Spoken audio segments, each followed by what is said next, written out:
Hi there and welcome back to Valley por Vida. Now, as promised, it's so important to help promote the incredible talent of our artists in the creative film industry. And our team actually had the opportunity to have an exclusive sit down with a Colombian film director who's actually right now based in Los Angeles. And he's definitely known in the film industry for his attention to detail when it comes to every story that he shares on the big screen. You see, he uses his craft to bring stories to life, and in his career, his work has received awards in Prague, Spain, Holland, and even some in his home, Colombia. I mean, he's won over 30 advertising awards on an international level, and that even includes 2 of the very prestigious awards that you see on screen right now. Hi everyone, I'm so happy to be here. My name is Luis Felipe Delgado. My friends call me Pipe Delgado, and I'm a multimedia director and a specialist. I do, as my title says, I do the film, I do video, I do social media. I'm a storyteller, so that's what I do. So I'm happy to be here and to talk to you all. So the first project that I'm really proud of and I would like to tell you guys about, it was called Remangate, and it was an advertisement campaign that we did back in Colombia to bring awareness about the landmine problem that we used to have. Unfortunately, we still have it, but hopefully, I mean, thanks to that campaign in part, it helped the people to conscientize about like how horrible that was. So this was basically an advertisement campaign where I directed the multimedia video for it. Even the president of Colombia was part of the video, and it was very exciting because when you do we do all type of contents, right? And when you do advertisement or storytelling, but when you do something that actually can make a change, that it's about like giving back to the people, and especially in countries like ours that we have so many social issues. So when your work actually changes something, it means a lot. So that project not only was special because it made people aware of what was going on regarding that issue, how many people was suffering, and also, I mean, on the side, it was very successful. We won a Cannes Awards with that. But that's, to me, that's secondary. It's more important about what can you do with your craft to help out.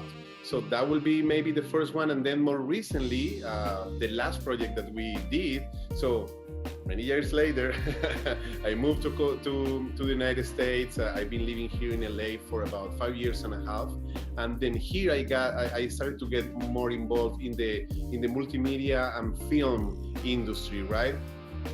So we just finished a short film that is called Sophia's Eclipse, which is going to be premiered soon in the festival circuit. We're still, we're still working on it. Like we can, which is going to be premiered soon in the film festival circuit this year, and we are very excited about it. This is a narrative short film. It's about where I had the chance to write, produce, and direct. So. And this is about a little girl, Sophia, that unfortunately her dad passes away on a mine crash accident. Be sure to visit his IMDb page to learn all about the various film projects that he's been up to and to shed his talent on. And you can also check out his website to scroll through so many pieces of his work. Music videos, advertisement videos, I mean, you name it, he's most likely filmed it. And if you're on social media, as many of us are, then you can definitely visit his Instagram page to learn more about the ins and outs of his life as a professional film director in LA. Hey, and if you love watching his movies, be sure to tell him so. And you can also throw in that your friends over at Valley por Vida sent you. Now, he lives in a world full of creative directors, and the careers of some of these creative filmmakers is so intriguing.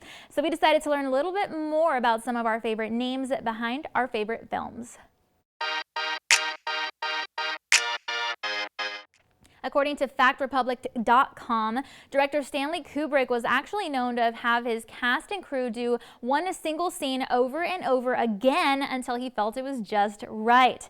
He also worked with the team on long production schedules, and the site says that he even took one fan letter so seriously that he thought about his response for months before actually sending it. So clearly he really cares about the details in his work and pretty much in any task that he does. And if you're a fan of director Quentin Tarantino, then you're definitely going to be interested to know that according to the site, he invited actor John Travolta to come to his apartment to talk about his role in Pulp Fiction. And apparently Travolta told him that it was the exact same apartment that he had rented when he first started working on his Hollywood career. Kind of like a full circle moment for him. And we all loved watching National Lampoon's Christmas, right? Well, the site says that director Chris Columbus was supposed to direct the movie, but he ended up making Home Alone instead, which of course turned out to be a huge success as well. So it was still a good decision, to switch gears just a little bit. And we've all watched at least one production of James Cameron's and fallen in love, right? I mean, he's worked on some of the best films and documentaries, just so talented. Well, according to the site, he was actually homeless when he was working on the script for The Terminator, and he made the decision to sell the rights to it for $1 million on the condition that he could be the one to direct it. That's a pretty good negotiator if you ask me. And as a film director, of course, these talented minds get to work with amazing cast and crew in their careers. People like Jennifer Aniston, Denzel Washington, and Jim Carrey. Actually, Jim Carrey's got a lot going on recently, so let's go ahead and take a look.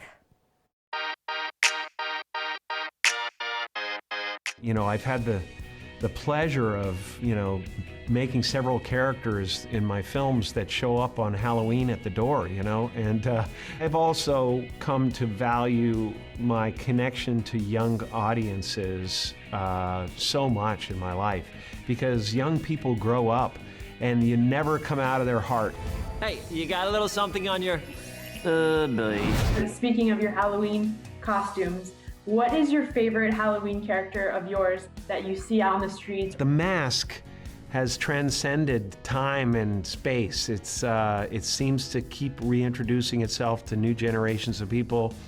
And, Abel Tesfaye, The Weeknd, when we got to know each other, he said, I'm in the business because of the mask.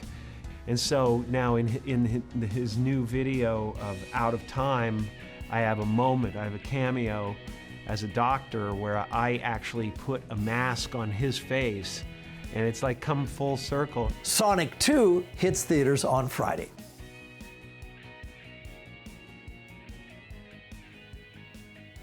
All right, that's all we've got for now. Thanks again so much for joining us today, and be sure to tune in again next time because we're going to have a lot more in store for you. But for now, don't forget to follow our team on social media for behind-the-scenes sneak peeks at what we're filming for the show, and for your chance at your comment or even your question to be featured on air.